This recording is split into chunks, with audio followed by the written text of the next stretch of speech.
The first time I went to ABK, I was 9, and it was my first year as a junior girl, and I absolutely fell in love with the camp. I loved it so much, and I already couldn't wait for the next year, and I even did my speech that year. We had to do public speeches, and I did my speech on it that year. The first time I worked at ABK was this summer, which was 2014, and I worked as 1 week as a waitress, which was super cool. I just knew that after that week I wanted to work there more and more and more.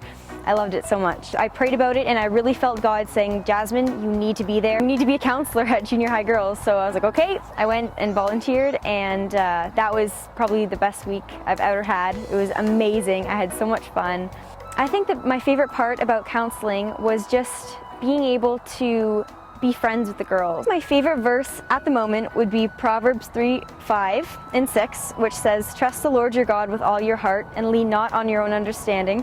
In all your ways acknowledge him, and he will make your path straight. This verse has really impacted my life in the last year, the last maybe 8 months, I guess. It's just been a whole transition of mindset, I guess, and just how to live, you know, just trust God. Don't lean on your own understanding, just give your stuff to God, and he's gonna get you through it. It was my first year at Teen Co-ed, and Brian was talking that week, and he talked about being a fan or follower of Christ. That week was amazing. It changed my life, definitely, and I realized that I was not following God. I was a fan of God, and after that week, I can say that I truly committed my life to Christ. I've learned so much every time I go to ABK. All the weeks, I've learned so much about God and so much about who he is and how he works and just what he does in people's lives. So ABK is definitely a place that I absolutely love. So I grew up in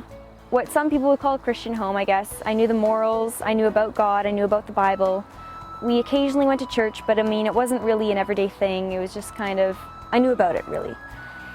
And so growing up, I had amazing friends too who I still have now, and who were Christian when I was younger, and I would go to church with them and youth group with them and ABK with them. When I was 15, like I said, I can say that I officially got saved. I was at ABK, and that's when I officially devoted my life to Christ. That was when I was 15, so fast forward about a year and a half, last December, I was experiencing some rib pain, which was, I mean, to me it was normal. I play hockey, so I'm active, and I always get like pains and aches and stuff. So I had the ultrasound done, and even during the ultrasound, the people were a little bit confused, and they were like, hey, come in here, you gotta see this is kind of weird. So I mean, I didn't really know what was going on. The next day I got a phone call, and they said, Jazmin, you need to come in right now to discuss your ultrasound results. And so that scared me a bit. I was like, whoa, what was wrong with my ultrasound? They sat me down and they said, okay, Jazmin, we found a mass in your abdomen. And I was like, what? What'd you find? You found a mass? And they're like, yes, it's 11 centimeters by 14 centimeters by 10 centimeters. It was around this time when I really clung on to Proverbs 3:5 about just trusting God, that God has it. He's not going to, like, he knows what's going on. This is not a mistake. He has a plan. And so I was really just clinging to that, and I said, okay, I'm gonna trust God, and I felt immediate peace about it. I was just so peaceful. You have to remove it first to know what it is. So we are going to do some tests and just see, because if it would be cancer, then it would maybe spread to your bones or your lungs. And I was going, oh, okay, well, whatever. So I went for a lung scan and a bone scan, and they sat us down and they're like, okay, your bone scan was clear, but your lung scan, there's a few little spots in your lungs, and I mean, they could just be dust, they could be whatever, we're just trying to be cautious here, but they could be something important. And again, that was like, oh, okay, that's kind of scary. And immediately that peace that God gave me before just kept on coming back. I would just clung to that peace, and I knew that everything was going to be okay.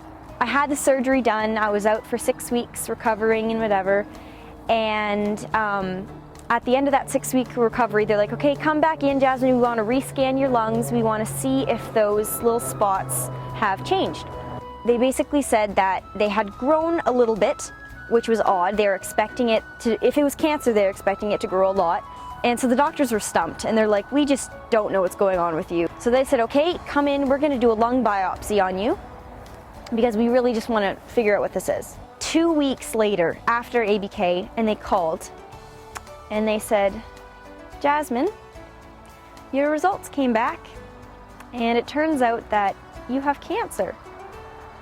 That was really hard to hear. I'm 17 years old and I was diagnosed with cancer.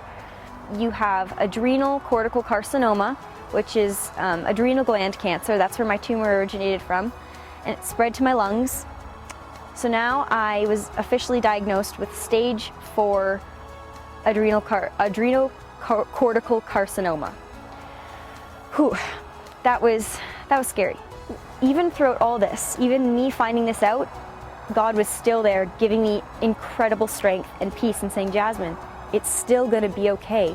No matter what happens, it's going to be okay. I did not make a mistake. This is not a mistake.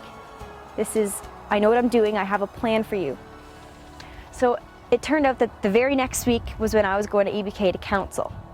And I felt God saying, no, Jazmin, you have to be there. These girls need to hear your story. And I said, okay, well, I can't argue with that. So I went there that week, and none of the kids knew, nobody knew. It was scary, but God provided me with strength, so I was fine all week, and nobody even knew. And on the last day, I got to say my testimony in front of the girls, and that was amazing.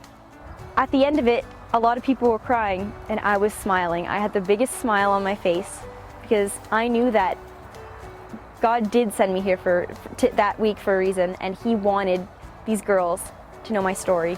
And I thank the Lord every day for giving me this story. And maybe that's something that's hard to say, but I believe that God will use me in the future. I believe that God will heal me of my cancer. I believe that 100%. And no matter what, I'm going to be okay. And I can't believe how much closer I am to God through this whole experience. I know Him so much better now. And I definitely know that God is capable of anything. And I can't imagine what I would do without God in my life. Jesus is my Lord and Savior. He's my best friend, and I think that pretty much sums it up. Jesus is my everything, definitely. I couldn't imagine my life without God. I couldn't. I don't know how I would live a day without Jesus. And I can't believe that there's people out there who live a day without Jesus, because to me it seems impossible. I'm Jazmin. This is my story, and I give God glory.